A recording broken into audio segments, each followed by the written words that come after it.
Boa noite. Você fica agora com as notícias que são destaque em Minas nesta sexta-feira. Motociclista desrespeita faixa obrigatória e atropela mulher grávida. A cena foi gravada por câmeras de segurança. Explosão de aparelho dentro de um grande hospital de BH feriu gravemente um bebê. Adversários se enfrentam na tela da Band em busca de voto. O primeiro debate entre os candidatos a governador de Minas mostrou que a campanha vai ser acirrada. E pelas ruas, o eleitor comenta o que assistiu em 2 horas e 22 minutos de discussões e trocas de acusações. Quem apresentou mais conteúdo no debate? Nosso comentarista de política, Orion Teixeira, vai analisar. Abrigos de ônibus são alvo de reclamações dos usuários do transporte coletivo aqui na capital. E hoje também teremos dicas de cultura para o seu final de semana. Mais informações sobre essas e outras notícias a partir de agora.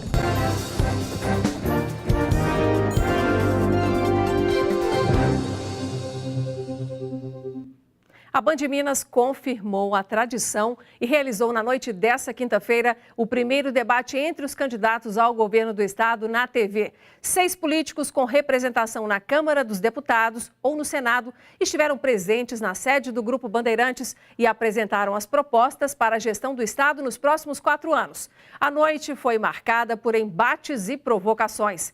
Entre os assuntos mais abordados pelos candidatos estão a crise financeira do estado e problemas nas áreas da saúde, educação e infraestrutura. Os candidatos chegaram à sede do Grupo Bandeirantes de Comunicação em Belo Horizonte, acompanhados de assessores e apoiadores.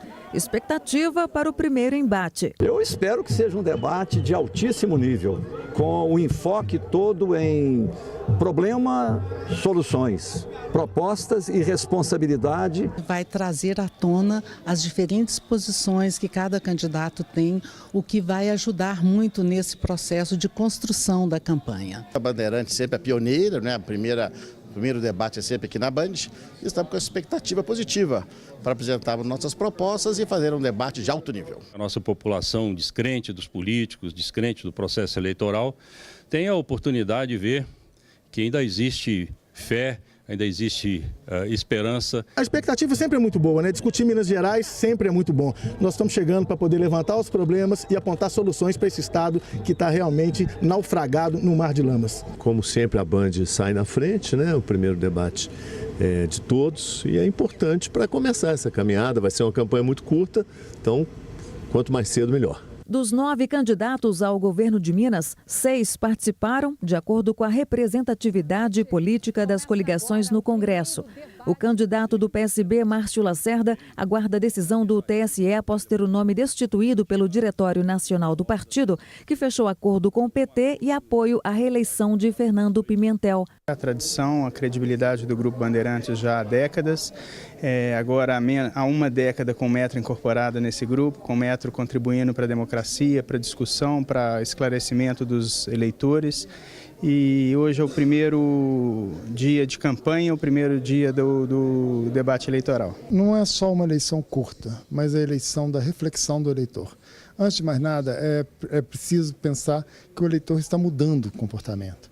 E o debate da Band, ele simplesmente dá o pontapé inicial para essa reflexão. Nessas eleições, o tempo de campanha está mais curto. Inclusive, o horário eleitoral gratuito no rádio e na TV só terá início daqui a 15 dias. Por isso, o primeiro debate é a oportunidade que os candidatos têm de apresentarem aos eleitores propostas e ideias. O debate que abriu a corrida eleitoral em Minas foi dividido em 5 blocos. Foram debatidos temas diversos, entre eles saúde, educação, segurança pública, sistema prisional, déficit orçamentário e crise financeira.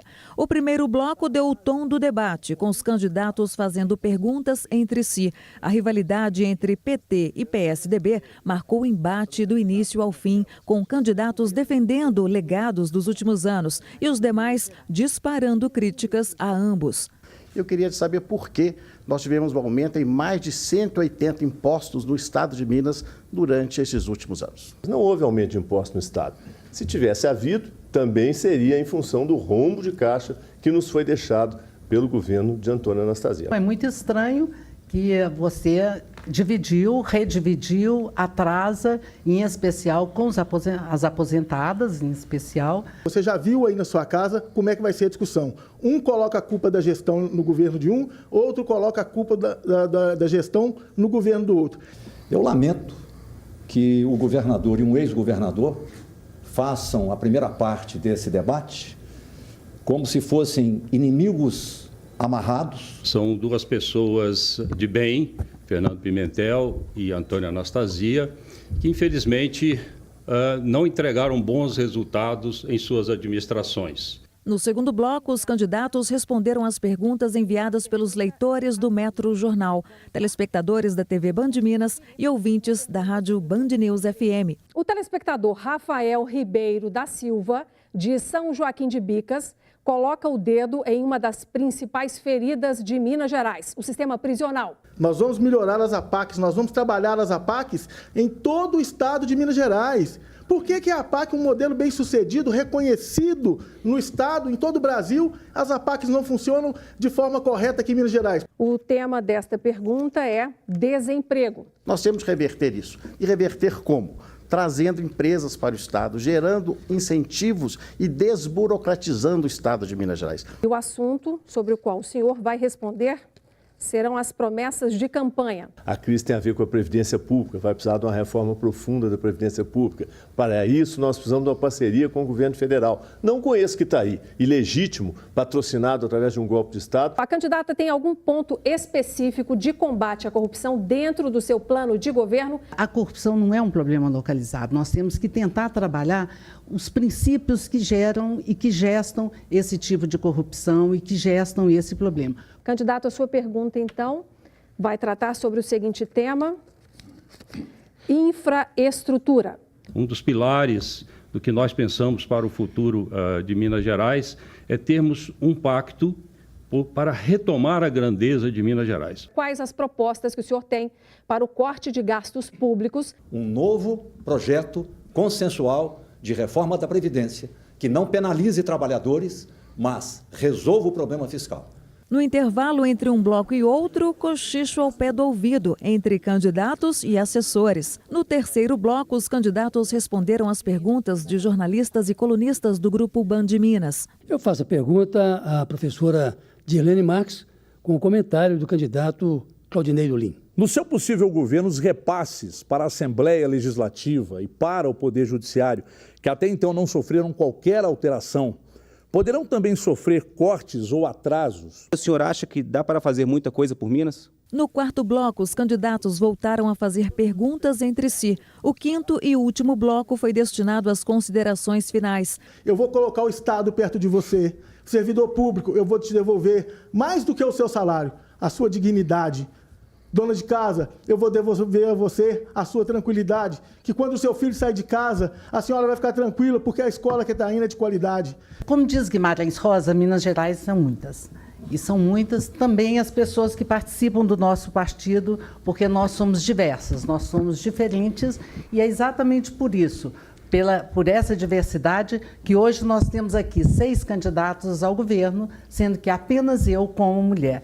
Durante muitos anos trabalhei no Estado e na União. Trabalhei como governador de Minas, consegui muitos resultados, mas quero agora ajudar num grande governo com grande parceria. Trabalhar firme para colocar Minas Gerais de novo nos trilhos, devolver a autoestima aos mineiros. Não sou líder de gabinete e palácio. Vou liderar pelo trabalho nos interiores, junto aos prefeitos e à sociedade. Minas são várias. Conheço as Minas Gerais como a palma da minha mão. Faço-lhes uma única promessa: coragem para mudar, meu lema. Eu quero continuar governando Minas Gerais, do lado dos mineiros. Eu escolhi esse lado há muito tempo. Lá nos idos de 68, quando vim para a militância política, lutar pela liberdade, contra a ditadura, contra as injustiças, nunca mudei de time, nunca mudei de lado. Vi a chama de esperança, a capacidade de renovação na política que nós temos na nossa bela gente.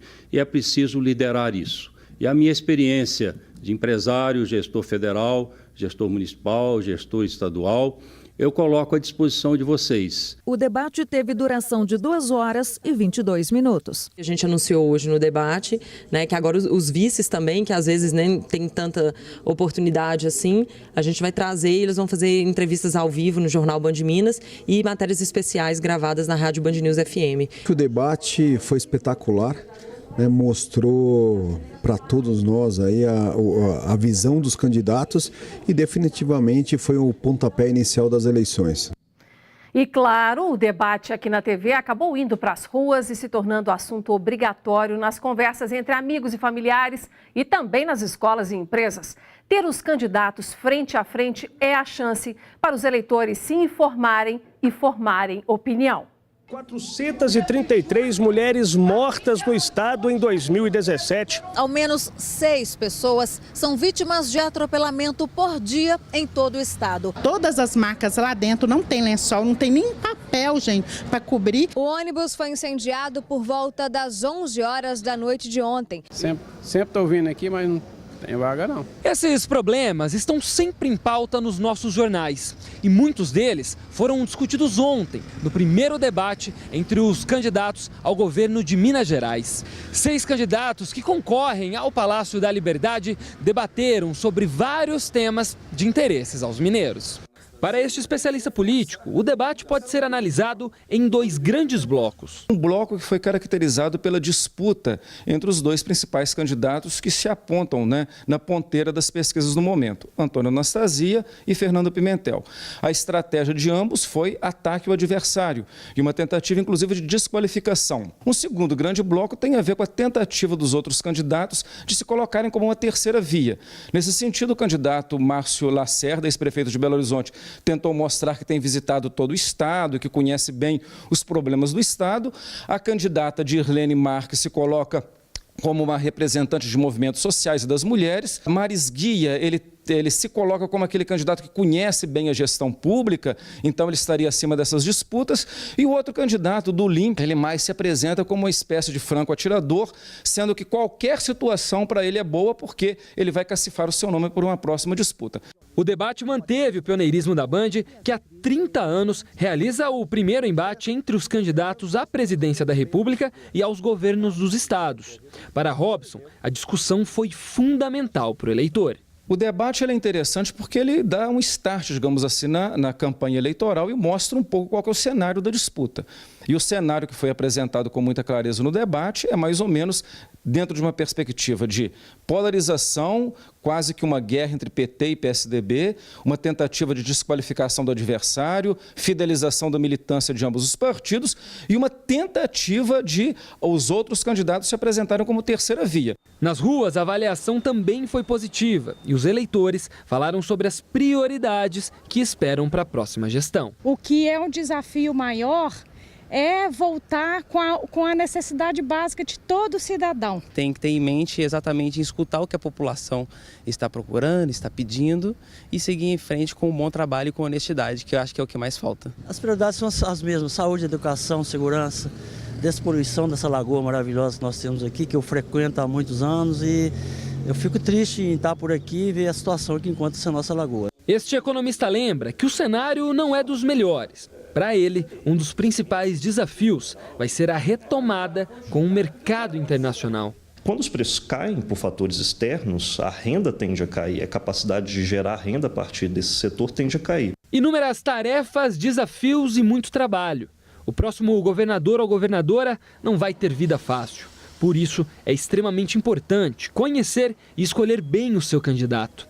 Até mais do que isso, manter a esperança com o futuro da política brasileira. Nós temos que pensar positivo, porque afinal nós somos humanos, nós temos potencialidade. Acreditando no voto, realmente a gente é uma oportunidade de mudar a situação atual do país, do nosso estado, da nossa cidade. Nós temos que sair desse universo de criminalização da política, de desdenhar os partidos e os candidatos, porque isso não vai resolver os nossos problemas. Pelo contrário, a criminalização da política pode fazer com que outsiders, ou seja, aquelas pessoas que se colocam fora da política, acabam sendo eleitas e, na verdade, elas não têm compromisso com ninguém. E eu converso agora com o nosso comentarista de política, o Orion Teixeira. Boa noite, Orion. Boa noite, Násia. Boa noite a todos. Orion, eu sei que você ficou atento a todas as falas durante o debate. O que mais chamou sua atenção numa visão geral? Em primeiro lugar, Inácio, precisamos destacar o alto nível do debate, sem aquelas baixarias, ao contrário de outras eleições. Acho que a Band, então, ela conseguiu cumprir com fidelidade e competência a tradição de abrir e dar o tom da campanha. Parabéns a toda a equipe, a coordenação de jornalismo e a sua coordenação, a sua condução. Mas veja bem, outro ponto interessante ali foi a forte reedição da polarização entre os principais concorrentes, reforçada pelos os demais concorrentes que deveriam buscar a sua terceira via. Então, esse ponto aí é aquele risco que nós já falamos aqui. A polarização pode acabar com a eleição no primeiro turno. Agora, Orion, eu quero agora uma visão sua sobre o desempenho daqueles que são novatos nessa disputa ao governo estadual. Dirlene Marques, o Claudinei Dulim e também o João Batista Marisguia. Você acha qual deles que apresentou propostas mais consistentes? Eu acho que o Marisguia conseguiu, com ligeira vantagem, apresentar um elenco maior de propostas mais claras e realmente assim com mais sustentabilidade, com mais conhecimento de causa da realidade mineira. Mas é importante ocupar daqui para frente cada espaço, porque essas pessoas não têm estrutura partidária, terceira via, não têm tempo de televisão no rádio e no horário gratuito eleitoral precisa ocupar esses espaços para poder realmente mostrar o que aqui vieram, né? Agora, para a gente encerrar, fazendo a leitura do desempenho daqueles políticos mais experientes, um governador, um ex-governador e um que foi 2 vezes prefeito de Belo Horizonte, Márcio Lacerda, Antônio Anastasia e Fernando Pimentel. Quem deles aproveitou melhor o espaço? Eu acho que a polarização acaba favorecendo os dois principais concorrentes, Anastasia e Pimentel, porque o debate se volta muito para eles, da experiência que eles tiveram de 2 governos, de 16 anos de polarização em Minas Gerais. Então, estamos repetindo sem buscar aquela renovação que a terceira via poderia proporcionar. Ok, então para a gente fazer ainda para o nosso eleitor daqui para frente, que é o nosso telespectador também, daqui para frente, como é que ele busca mais informações? Acompanhando o horário eleitoral? Tem que participar, acompanhar a TV Band Noticiário aqui, da Band News também, e acompanhar para conhecer melhor esses candidatos sem essa maquiagem que o marketing político costuma trazer e mascarar a proposta, a trajetória dos candidatos e o que eles pretendem fazer no governo caso eleito. Muito bem o que o cientista político falou ali, né? A gente não pode ficar com aversão à política, porque ela define a vida da gente também. Sem dúvida alguma, porque a democracia, sem a democracia política, não temos outro caminho senão buscar o nosso próprio futuro, o nosso próprio destino. Por isso que você está aqui com a gente toda semana. Obrigada, viu, Orion? Para a gente esclarecer você. Bom, e eu te lembro que é possível rever, se você perdeu o nosso debate, todo o conteúdo está lá, dividido por blocos, no nosso canal no youtube.com/TV Band Minas. E você vai ver a seguir que amanhã é o dia D da vacinação contra o sarampo e a poliomielite. Os 152 postos da capital estarão abertos para receber as crianças.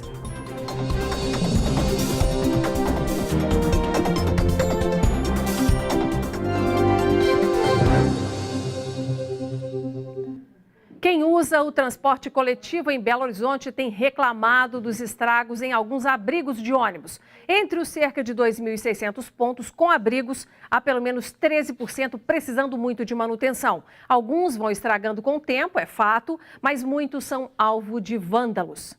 Belo Horizonte conta com cerca de 9.000 pontos de embarque e desembarque. Desses, 2.611, ou seja, quase 30%, possuem abrigos. Mas alguns estão em situação precária, dificultando o dia a dia do usuário. Você vê que nem banco direito não tem para sentar, isso tudo quebrado. Se tiver chuva aí, não adianta nada. Fica feio, a gente não tem lugar direito para sentar. Quando chove, não tem como não molhar. A depredação dos abrigos de ônibus é um problema recorrente na capital. Além de privar a população do uso do bem público com maior conforto, só em 2017 foram gastos R$150 mil com reparos. Não tem jeito, os vândalos não deixam, né? Felizmente. É ruim quando vem a chuva, né? Que aí a gente fica numa situação mais complicada, né? A BH Trans argumenta que nem todos os pontos precisam de abrigo. Apesar disso, pondera que até 2020, 70% dos pontos de embarque terão abrigo. O abrigo é importante nos pontos de embarque. Aqueles pontos, no final da linha, na ponta do bairro, não tem a necessidade do abrigo. Então, o que nós definimos? Que até 2020, nós vamos fazer com que 70% dos embarques, 70% das vezes que as pessoas estiverem embarcando, vão ser em ponto que tenha ou abrigo ou em uma estação. Novas estruturas como esta começaram a ser instaladas, substituindo as antigas após processo de licitação. A previsão era de 1.300 instalações, mas depois de mais de 2 anos de início do processo, a Prefeitura trocou 352 pontos, 27% do total prometido. Desse aí, ele tem 4 anos de contrato, quer dizer, faltam 2 anos e meio para acabar o contrato dele, para implantar. Ele já está completando 500 para chegar até os 1.300. Estes 1.300, vários deles estão em pontos que já tinham abrigo. O que nós estamos fazendo? Retirando, trazendo para as nossas oficinas, dando manutenção nele, colocando ele novinho, para eles voltarem para a rua. Então tem 2 formas, esses novos que estão entrando e os que já estavam nesse ponto estão sendo reformados para voltarem para a rua.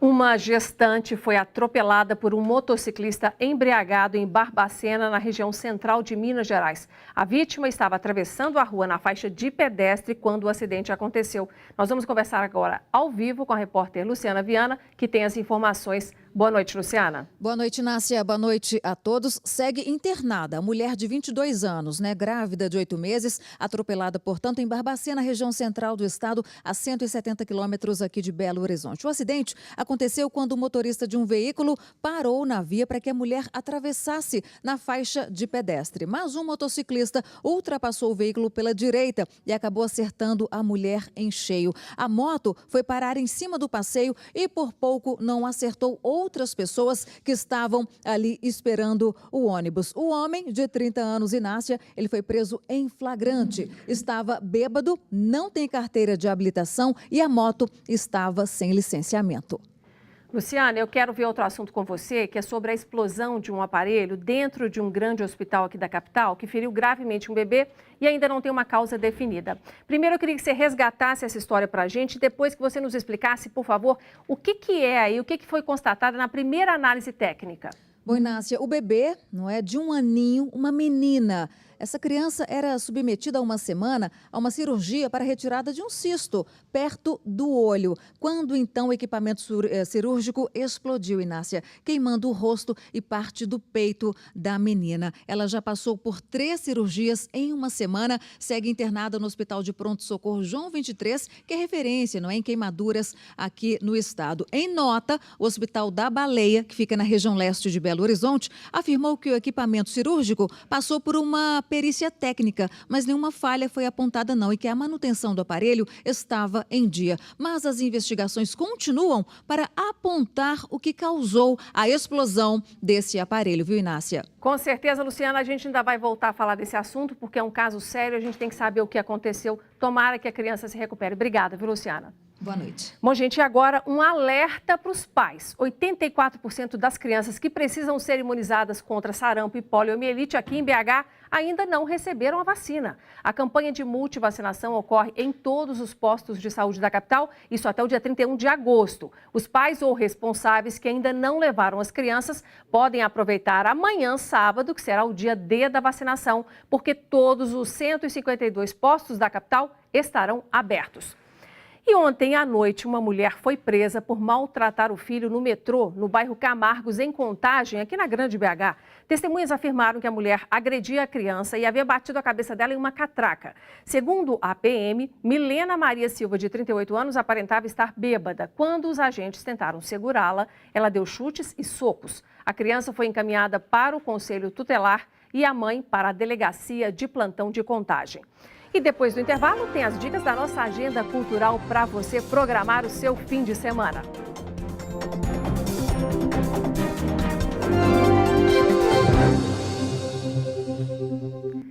E é hora de você programar o seu final de semana com as dicas da nossa agenda cultural. Quem traz os destaques é a Luciana Viana.